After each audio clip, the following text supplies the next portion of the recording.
Bueno, ¿qué tal, amigos de Diversión con Vinilos? Antes que se me olvide, el gorro de jazz. Volvemos al jazz. Y volvemos con uno de los grandes, tanto uno de los grandes músicos de jazz, como es Charles Mingus, como uno de los grandes discos de la historia del jazz, quizás uno de los 5 o 6 mejores discos de la historia del jazz, que es este A1 de Charles Mingus.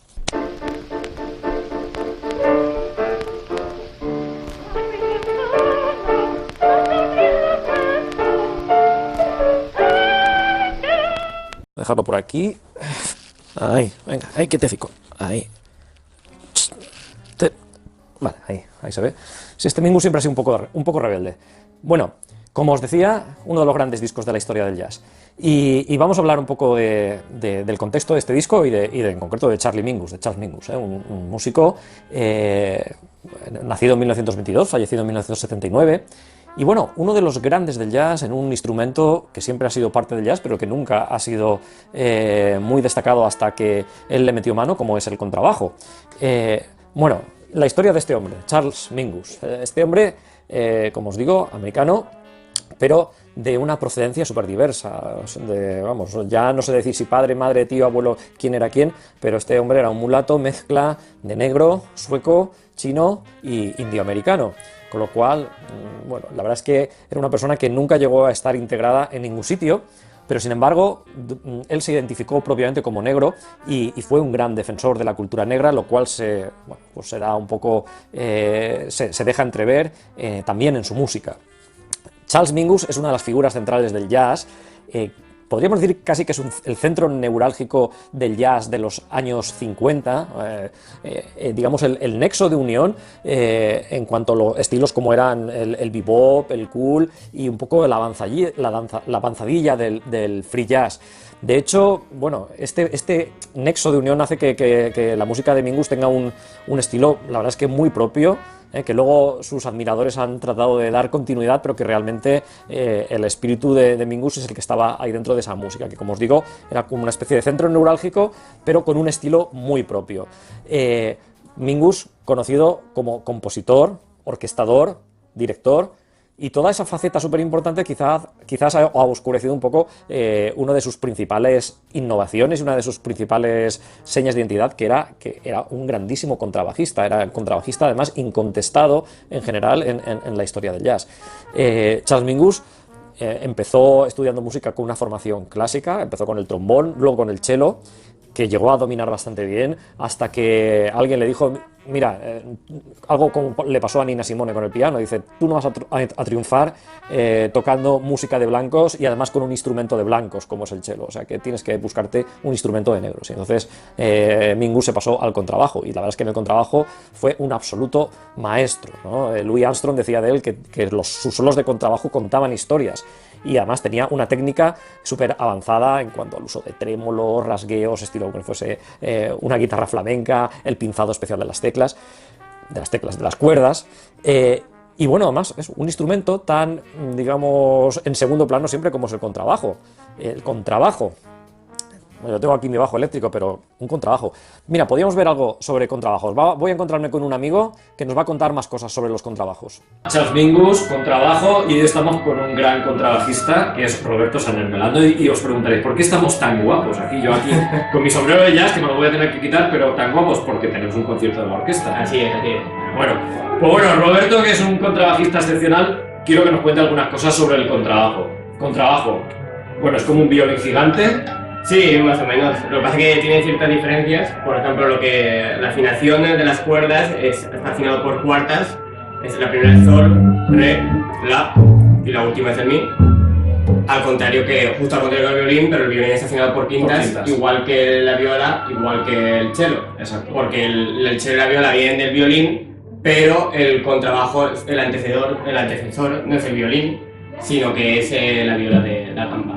Y bueno, básicamente la técnica del contrabajo, bueno, habrá mucha técnica, ¿no? Pero sobre todo es como, igual que cualquier instrumento de cuerda frotada, es arco y pizzicato. Correcto. Arco, pues tenemos aquí el arco, que hay dos técnicas claramente diferenciadas, que es arco alemán y arco francés. La original es el arco alemán, pero luego por influencias del violín, pues también está el arco francés, que se pone por arriba, y el arco alemán por abajo. Y luego pues está el pizzicato, que se utiliza tanto en clásico como en jazz, pero claro, en jazz se toca todo pizzicato y en clásico pues se va mezclando. Y en jazz, sobre todo, yo creo que los músicos, los músicos de jazz, para que se les oyese más al contrabajo, usaban la técnica del slap, que era tirar más fuerte de las cuerdas, ¿no? Para que golpease. Sí, el slap. Básicamente eso, porque en clásico también se puede dominar el pizzicato barto, porque lo puso el de moda, pero en jazz es como el slap, que es que pues poner la lleva el dedo por abajo, hacer el pizzicato para que la cuerda rebote contra el diapasón. Y por ejemplo, como en la guitarra que dices que trastea la cuerda, pues es un poco lo mismo. Y bueno, normalmente el contrabajo, la idea que tenemos siempre es que es un instrumento acompañante. Pero bueno, en jazz, y sobre todo porque estamos hablando en este programa de Charles Mingus, el contrabajo también se ha considerado como un instrumento solista. Bueno, a ver, hazte un solo aquí, a ver. Bueno.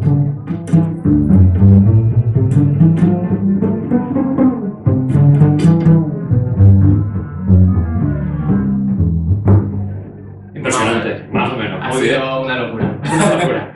Bueno, gracias Roberto y bueno, vamos a seguir con el programa de Charles Mingus y con esta demostración que hemos tenido de las posibilidades del contrabajo.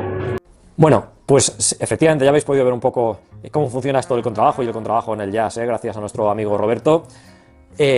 Bueno, pasemos a hablar de este disco, del Aum, de uno de los hitos de la historia del jazz, un álbum de 1959, cuando Charles Mingus estaba en plena cúspide de su carrera. De hecho, este año también, durante este año, produce más de 3 horas de música grabada, no solo este Aum, que es quizás la cima, sino otros discos como el Jazz Portage, el Mingus Dynasty o el Blues and Roots. Todos estos grabados en 1959 junto con este Aum, que es, ya os digo, un hito en la historia del jazz y que podría estar dentro de los 5 o 6 mejores álbumes del jazz.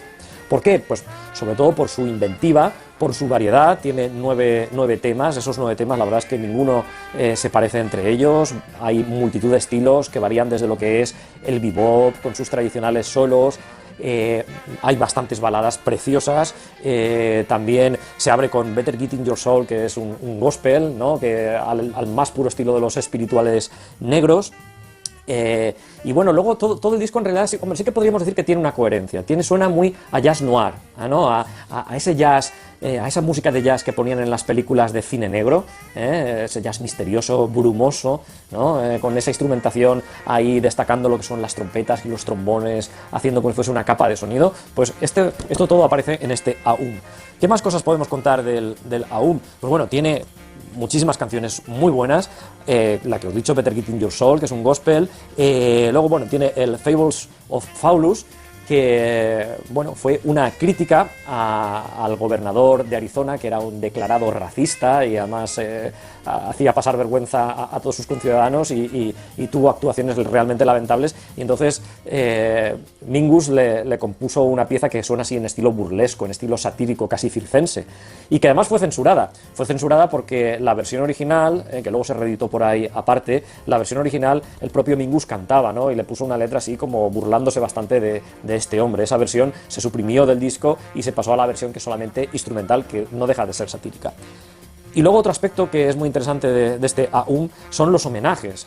De las 9 canciones hay hasta 4 homenajes, por ejemplo el Open Letter to Duke, dedicada a Duke Ellington, o el Bird Calls, que está dedicada a Bird, a Charlie Parker, o Jelly Roll, dedicada a Jelly Roll Moulton, pero quizás la más bonita de todas y quizás la más famosa de Charles Mingus es Goodbye Pork Pie Hat, adiós sombrero de pastel de cerdo. El sombrero de pastel de cerdo era un tipo de sombrero, no como este, sino así como más redondito, y que bueno, era el sombrero que llevaba normalmente Lester Young, el famoso saxofonista amigo de Mingus, que había fallecido unos meses antes de empezarse a grabar este disco. Entonces Mingus le compuso ese Goodbye Pork Pie Hat, que ya os digo que es una balada absolutamente preciosa.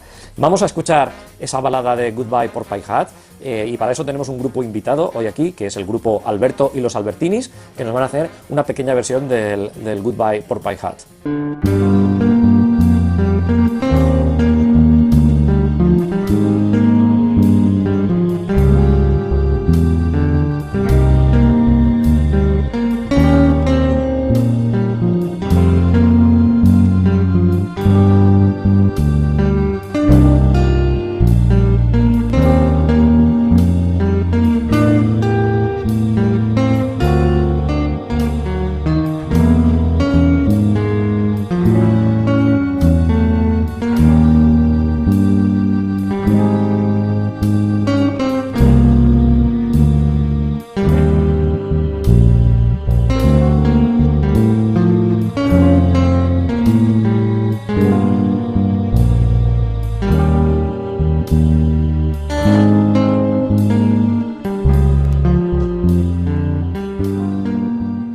pues eso, hoy hemos tenido a Roberto como invitado para explicarnos cosas sobre el contrabajo, hemos tenido esta actuación en semidirecto de este grupo tocando una parte del Goodbye Pork Pie Hat de Charles Mingus y sobre todo, bueno, pues como siempre hacemos en Diversión con Vinilos, recomendaros escuchar este disco, una maravilla, un disco de referencia en la historia del jazz, muy accesible y bueno, disfrutarlo, pues nada, a disfrutar de Charles Mingus, disfrutar de la música y disfrutar de Diversión con Vinilos. Nos vemos en el próximo programa.